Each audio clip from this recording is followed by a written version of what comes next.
Cathy with Cathy's Garden. I'm so happy that you joined me today. Today we're going to make easy, large image journaling cards. But first, let's have our shout out to Antonio Makes, Holly Grove Journals, SK, Cathy, and Jennifer's Crafts and Hauls. I appreciate each and every one of you. Okay, you guys, I have an image from my porch prints. Isn't it a sweet image? I have printed it on a cardstock.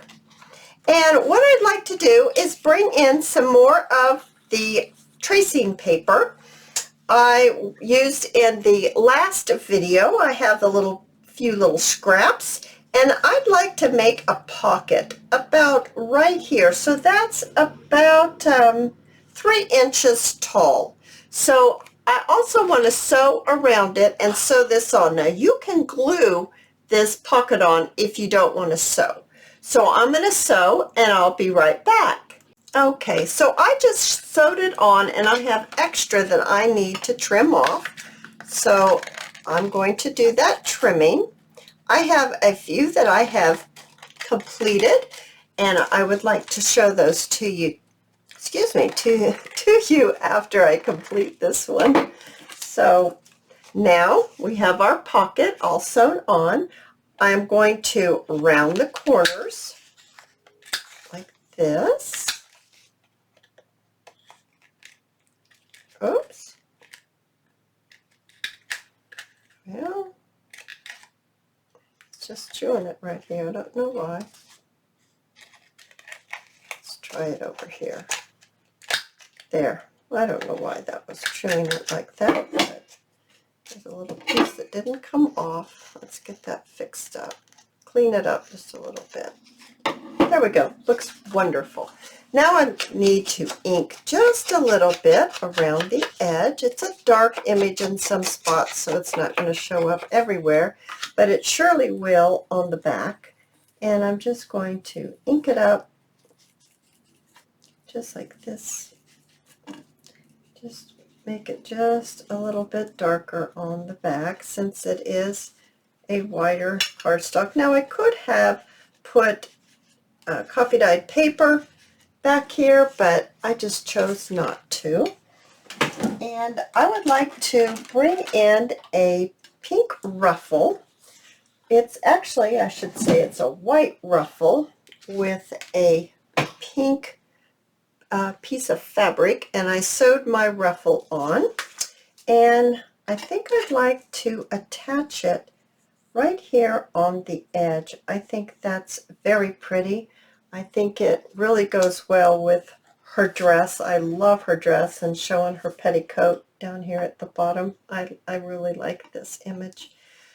And so just really put down my glue and turn it over and get it on there, just like that. Okay, I think I need a little bit more right here on top. I like how the material isn't on the top. It really makes it a lot softer up there. There's no pink right here, where there's pink all the way down. So then I think I'd like to bring in some book page, maybe right here on the edge of the bottom. Get a little bit of ink on there, and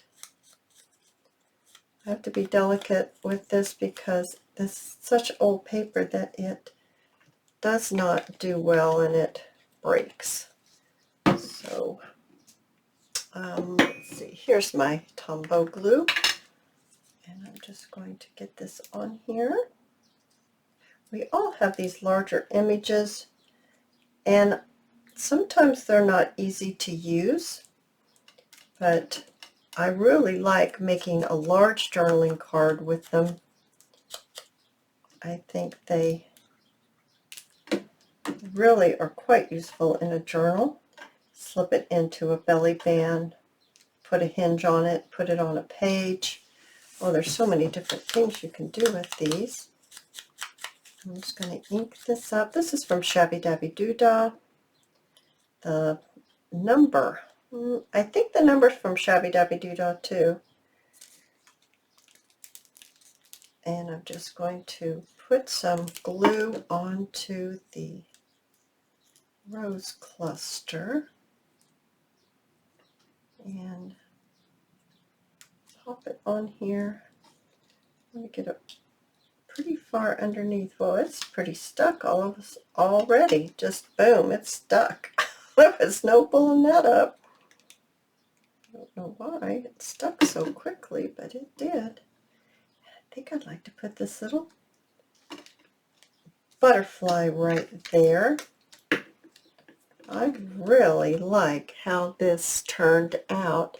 Now I have this one here that I have a little tag in. This is also my porch prints, and so it gets stuck right here, but you know, you can stick one right in this one that we just made. So cute. And then this is another my porch prints. It's in the blue. Isn't that sweet? Oh, you guys, these are easy, simple, and so useful in a journal.